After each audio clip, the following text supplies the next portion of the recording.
नमस्कार मेरे प्यारे साथियों, एक बार फिर से आप सभी का स्वागत है हमारे YouTube चैनल पर। कहते हैं कि Karma is the most cruel thing in the existing nature. इसका मतलब है कि प्रकृति में जितने भी चीज हैं, इसमें से जो सबसे क्रूर है उसे हम कर्म कहते हैं। अलाउद्दीन खिलजी को ये बात पता नहीं थी कि जिस तरह से वो दूसरों की महारानियों पर, दूसरों की बेटियों पर कहर बरपा रहे हैं, एक ना एक दिन प्रकृति उससे ये रिपे कर लेगी। एक ना एक दिन उसे प्रकृति को सारा हिसाब देना होगा। इस कहानी की शुरुआत होती है सोमनाथ मंदिर को लूटने के बाद, जब अलाउद्दीन खिलजी की एक टुकड़ी वापस दिल्ली की तरफ आ रही होती है। उसका मुकाबला जालौर के राजकुमार वीरमदेव के सैन्य टुकड़ी के साथ होता है। वीरमदेव ने बड़ी बहादुरी के साथ अलाउद्दीन खिलजी की उस टुकड़ी को पराजित कर दिया।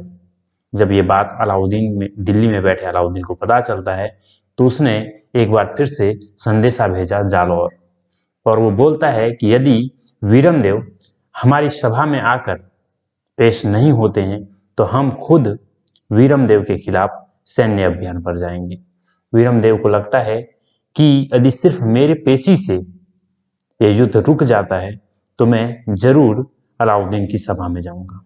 और वीरमदेव अलाउद्दीन की सभा में पहुंचते हैं।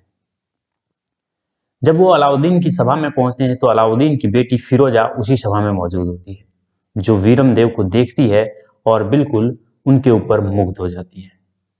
वीरमदेव का कद काठी इतना सुडौल था, उनके शरीर में ऐसी चमक थी कि एक बार में ही फिरोजा उनके प्यार में फंस जाती है।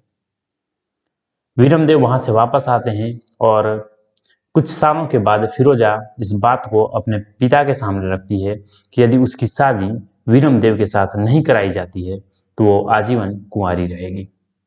इस बात का आमंत्रण अलाउद्दीन ने खुद अपने सभापति के द्वारा वीरमदेव को भेजा, लेकिन वीरमदेव कहते हैं कि मैं अपने धर्म के खिलाफ कभी कोई समझौता नहीं करूंगा, मैं अलाउद्दीन की बेटी के साथ शादी नहीं करूंगा।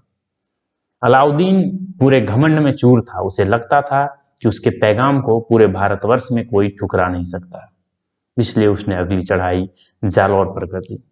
इस युद्ध में भयानक वीरता के साथ वीरमदेव लड़ते हैं, लेकिन अंततः उन्हें शहादत मिल जाती है।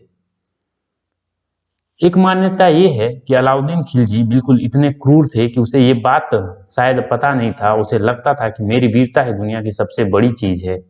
वो उनके कटे हुए सिर को लेकर अपनी बेटी के सामने जाते हैं और कहते हैं, देखो वीरमदेव, जिस वीरमदेव को तुम चाहती थी वो नहीं माना, तो हम उसके सर को तुम्हारे सामने ला के रख दिए। लेकिन उस समय न जाने वो कौन सी शक्ति थी जिससे वीरमदेव का सर पीछे की तरफ गिर जाता है, और वहां भी वो अपना सर फिरोजा को नहीं दिखलाते हैं। फिरोजा इस बात से दुखी थी कि उसने एक ऐसा प्रेम किया था जो बिल्कुल अभिन्न था, जिसे धर्म से कोई मतलब नहीं था। फिरोजा का प्रेम उसके पिता के क्रूरता से बिल्कुल अलग था। फिरोजा का प्रेम निष्पक्ष था और उसकी प्रेम में कोई भी दोष नहीं था।